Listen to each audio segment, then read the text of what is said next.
এবং খুনের সংগঠিত তাদেরকে গ্রেপ্তার করতে সক্ষম না হয়, এই জনতার উপরে আমরা কোনো সিদ্ধান্ত চাপিয়ে দেব না।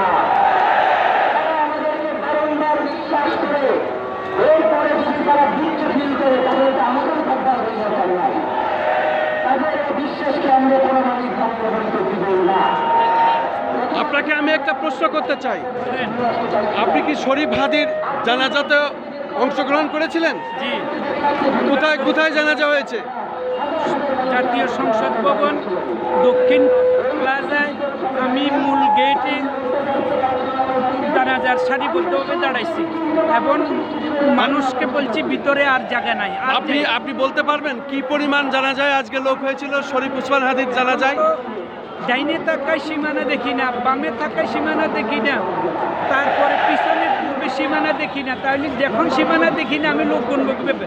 আমার আইডিয়া মতে কুঠির কাছাকাছি হবে, কারণ পারক গেট থেকে আপ টু আসাদ গেটের ওই রোড এবং এই ড্যাম ভবন থেকে আপ টু আপনার আগারগাঁও রোড, সকল রোডগুলো ভর্তি।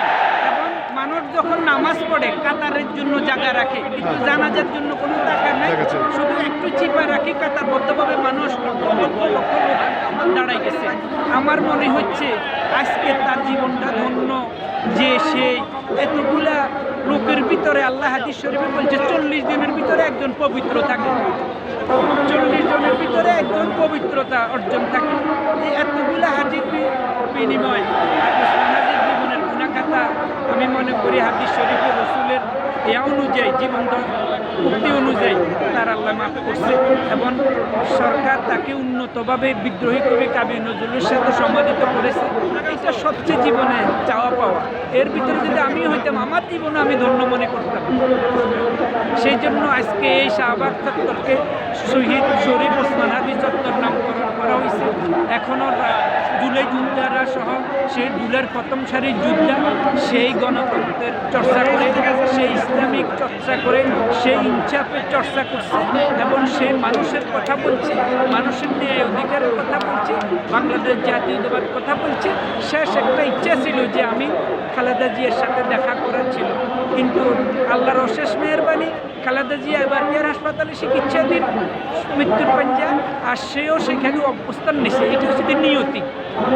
বলছে যে তুমি চাইছো কিন্তু তোমার পাশাপাশি দেখছি অকুল্লা, আল্লাহ ভালো জানে সেটা।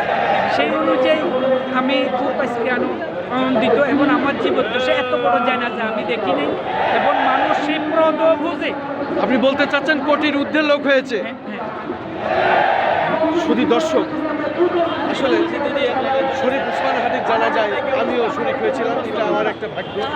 আসলে জানাজায় আমরা শুনেছি ইচ্ছা থাকলেও হয় না যদি ভাগ্যে না থাকে, এটা আল্লাহর একটি নিয়ামত এবং ইশারা এবং ওনার ইচ্ছা। সেই জানাজায় আমিও অংশগ্রহণ করেছিলাম, শরীক হয়েছিলাম।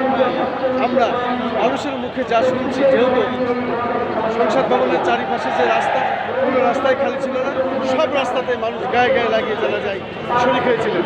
এবং আমরা একজনের তথ্য মতে আমরা জানতে চাচ্ছি কত লোক তো গোনা সম্ভব না, একটা ধারণার কথা যে এখনো লোক এসে যাচ্ছে, কোটির ঊর্ধ্বে লোক হবে। যা পৃথিবীর ইতিহাসে একটি বিরল দৃষ্টান্ত। এই বিরল দৃষ্টান্তটি আসলে হয়ে থাকে শহীদ উসমান হাদির এই জানাজায়। পৃথিবীর ইতিহাসে আর এত বড় জানাজা দেখা যায়নি, সেটাই আমি আসলে আজকে ধারণ করেছি এবং সেই জানাজায় অংশগ্রহণ করেছি। এটা আমার জন্য একটি বিশাল ভাগ্য আমি মনে করি।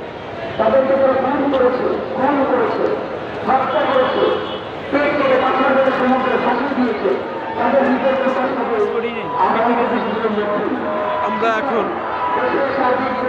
শহীদ উসমান হাদি চত্বর শাহবাগ, আমাদের কর্মকাণ্ড এখানে চলছে যতক্ষণ পর্যন্ত চলবে।